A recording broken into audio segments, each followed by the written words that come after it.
नमस्कार मंडळी, स्वागत आहे तुमचं बॅचलर सिक्रेट तडक्यामध्ये. आज आपण बनवणार आहोत अशी भाजी जी बनवायला सोपी, खायला चविष्ट आणि बॅचलरसाठी एकदम परफेक्ट आहे. ती म्हणजे कांद्याची पात. तर कांद्याच्या पातीसाठी लागणारं साहित्य बघूयात आपण काय काय लागणार आहे ते.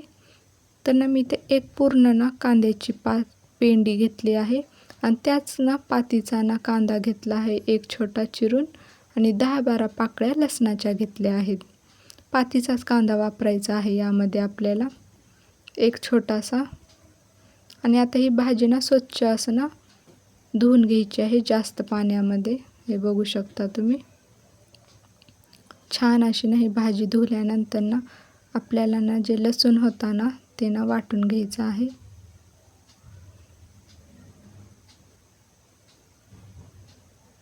हे बघू शकता तुम्ही, हे लसूण मी इथे वाटून घेतलं आहे. आता मुगाची डाळ मी घेतली आहे. ती मुगाची डाळ स्वच्छ असं धुवून घ्यायची आहे आणि आपल्याला तोपर्यंत 10-12 मिनिटे हे भिजत ठेवायचे आहे. तोपर्यंत आपण फोडणीची तयारी करूयात. तर मी फोडणीसाठी कढई गरम करत ठेवली आहे आणि एक 2 ते 3 चमचे तेल पण गरम केलेलं आहे. आता तेल छान गरम झाल्यानंतर त्यामध्ये मोहरी टाकायची आहेत. मोहरी अशा छान तडतडल्यानंतर आपल्याला 1 चमचा जिरे टाकायचे आहेत. जिऱ्याला पण छान तडतडू द्यायचं. जिरे पण छान तडतडल्यानंतर त्यामध्ये आपल्याला लसूण टाकायचं आहे. लसूण असा लालसर होईपर्यंत आपल्याला तळून घ्यायचं आहे.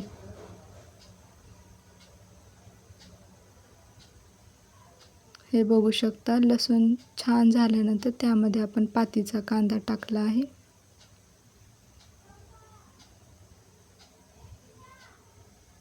पातीचा कांदा छान असा गुलाबी होईपर्यंत तळून घ्यायचा आहे.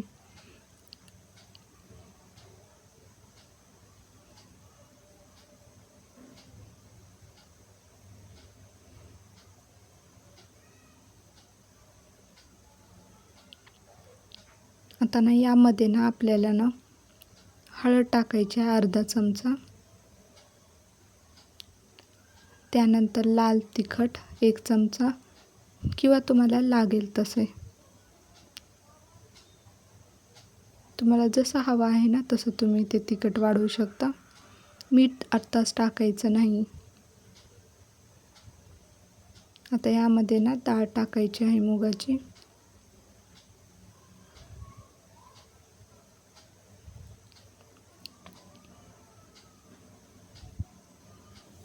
मुगाची डाळ छान अशी आपल्याला एकत्र करून घ्यायची आहे, मिक्स करायची आहे. ते छान तेलामध्ये परतून घ्यायचं.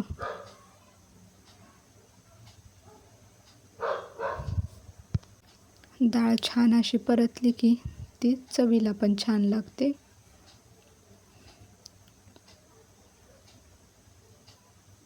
अशी छान परतून घ्यायची आणि 2 ते किंवा 1 मिनिटे यावरती आपण झाकण ठेवून घेऊयात. एक वाफ काढून घ्यायची आहे. ही अशी वाफ काढून घेतल्यानंतर थोडंसं पाणी टाकायचं आहे डाळ शिजण्यासाठी आणि परत झाकण लावून ठेवायचे आहे. हे बघू शकता, डाळ छान अशी शिजलेली आहे. आता यामध्ये आपण कांद्याची पात टाकूयात. मीठ आधी का नाही टाकलं, कारण पातीमुळं पात जास्त दिसते अगोदर, त्यामुळं प्रमाण कळत नाही आणि भाजी त्यामुळं जास्त मीठ पडू शकतं भाजीमध्ये. हे बघू शकता, छान असं मिक्स झाले आहे. आता यामध्ये प्लेट झाकून घेऊयात आपण.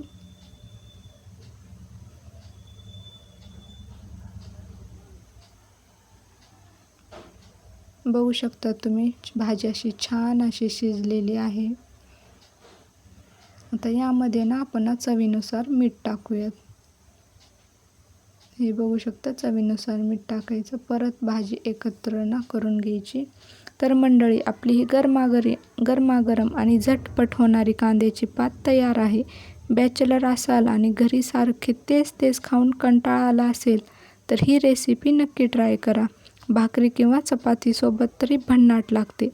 रेसिपी आवडली असेल तर लाईक करा आणि बॅचलर सिक्रेट तडक्याला सबस्क्राईब करा. थँक्यू.